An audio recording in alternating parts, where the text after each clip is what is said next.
Hello বন্ধুরা, আমার ছোট্ট ব্লগে তোমাদের সবাইকে স্বাগত। তোমরা কেমন আছো?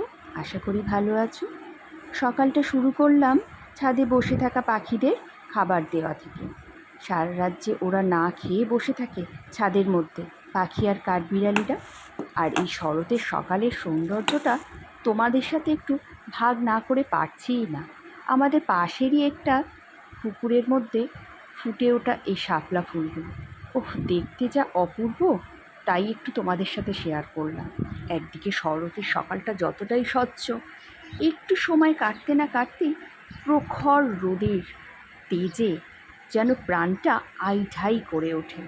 সকাল 7টা 8টা বাজতে না বাজতেই সূর্যি মামার এত আলোক রশ্মি যেন সেটা নেওয়াই যায় না।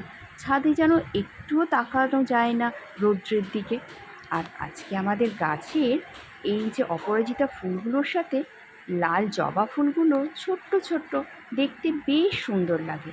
আজকে ফুটেছেও অনেক কটা। কয়েকদিন ধরে একটানা বৃষ্টি হচ্ছিল, তার জন্য ঠিকমতো ফুটছিলও না। দেখো কি সুন্দর লাগ